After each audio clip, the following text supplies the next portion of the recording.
friends in Germany is hard. But why? So Internations did a study on this, and you'll be surprised about the results. They ranked 53 countries in terms of culture and welcome, local friendliness, and finding friends. Now, Germany is obviously in the upper part, right? Wrong. In all categories, they are on the bottom 5. But why? I would not say that it's hard to make friends. Rather, friendships just maybe work differently. So let's understand the German culture and the German people. Many think it's hard to make friends, but this isn't because people are mean. It's because Germany plays by an entire different social rulebook. A rulebook you didn't get at the airport, but one that you need to understand. Cultural differences that will confuse you. Let's start with the one that throws almost everyone off. Germans don't do small talk, and I don't mean it in just a general way. You will actually feel it, the difference. In many cultures, small talk is the soft fabric that holds society together, you know? You talk about the weather with a stranger at the bus stop. You ask how someone's day was, even if you don't really care about the answer. You smile and fill the silence with words, not because you have something important to say, but because not saying anything just feels rude. Now in Germany, you don't talk about the weather with strangers at the bus stop.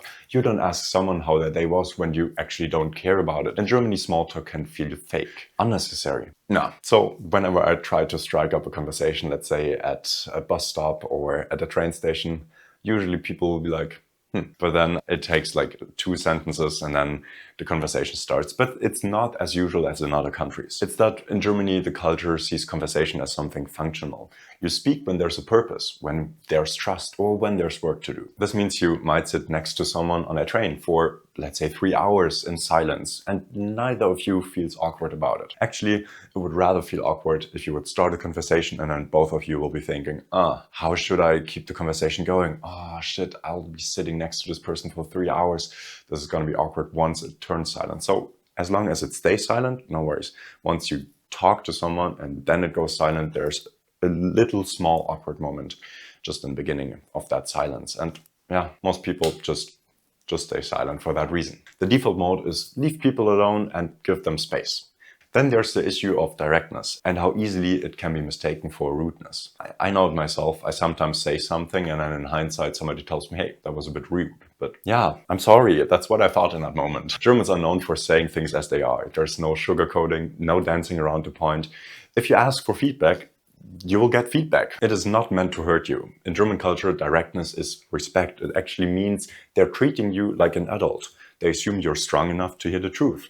They trust you enough to not lie to you. And this is an honesty that is so valuable, at least to me. It takes getting used to it. I understand that completely. But after a while, you will hopefully enjoy it because you don't have to guess what other people mean, because they will tell you. Social structure and reserved nature. Germany's social life is structured around a different rhythm, one that treats friendship not as a casual spark, but rather as a long-term investment. In many cultures, the word friend gets used frequently and basically for everyone. The neighbor you've spoken to twice, obviously a friend, right? In Germany, that's not the case. The word is serious and reserved. Now, a real friend is someone you actively hang out with, like every week, maybe several times. Now in other countries, getting very close happens fast, but in Germany, things take time. And that brings us to a core truth. Germans may seem cold at first, but they're incredibly loyal once you are in their circle. Because then they want to hang out with you every week. And they show it through presence, reliability and consistency, not just words.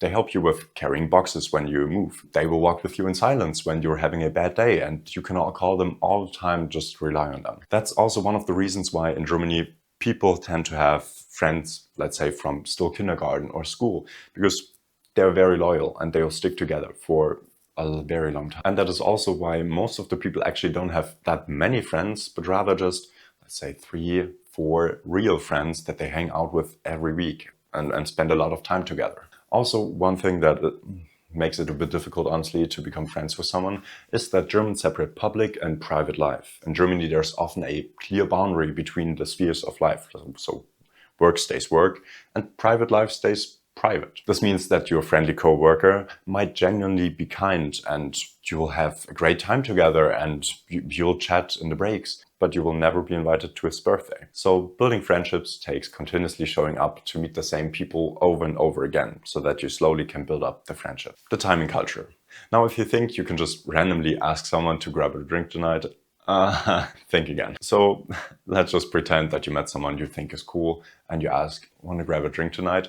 Most likely it's going to be a pause, maybe a hesitation, and then this week is a bit full. How about next Thursday or maybe the week after that? At first it feels like a polite brush off, but in Germany that's not the case. It's just cultural. In Germany, social life is planned, often far in advance. People fill their calendars weeks ahead with work, hobbies, travel, and existing friend meetups. A spontaneous invitation, especially from someone new, often just doesn't fit in. I see it even with my friends. If I want to hang out with them on the weekend, I have to schedule it 1 to 3 weeks in advance. And if a friend calls me in the morning and asks me if I have time to go on a walk in the evening, most likely there's already some plans made. So, it's difficult. Whereas in many cultures, being spontaneous is seen as fun and relaxed. In Germany, it can come off as unstructured or inconsiderate. Germans value reliability, and part of that means sticking to plans they've already made. Popping in with last-minute ideas, even with great intentions, great ideas, it just can sometimes clash with that mindset. Then the expert bubble trap. You arrive, everything is unfamiliar, and suddenly you find people who speak your language, share your confusion, and are also looking for friends. It's easy, right? Everybody can connect so easily with that. But over time, when you only hang out with other experts, you unintentionally shield yourself from the very things that help you to integrate. The German language, cultural norms, and also feeling for how friendships form in Germany. It's super nice, and I like the expert bubbles because it's a lot easier to connect, honestly, than with Germans. And then once you have your expert group, it seems even harder because you're now used to getting acquainted very easily with other internationals. The biggest reasons friendships between internationals and Germans don't happen has nothing to do with culture, but assumptions. Many internationals interpret silence, distance, or a lack of invitation as rejection. But often it just is respecting privacy, so they don't want to interrupt you in a moment when you want to be by yourself. Both sides wait. Germans are often cautious socially, not because they're cold, but because they value boundaries. They don't want to be intrusive or force a conversation on someone who might not be interested. Ironically, most of the time, both would be happy to speak, but then both of the people will just wait. It's weird. But that's how it is. Then language plays, of course, a huge role as well. Even in a country where many people speak excellent English, language still builds walls. And yes, most Germans can speak English and their English is quite good. I'm also German and I still have a lot of international friends with whom I speak English. But that doesn't mean it's how they feel most likely themselves. Jokes, cultural references, wordplay, even emotions, these things come naturally in your own native tongue. And when it comes to bonding, comfort matters. As hard as it sounds. Also for me, I love all of my international friends, but it is true that I'm a bit of a different person when I'm in German because it's just easier for me to speak in German. From the international side, this feels isolating, but this isn't a dead end. It's an invitation. Even small effort to learn German changes that dynamic. It signals that you're interested, that you want to connect. You don't need to be fluent, just willing. That's enough.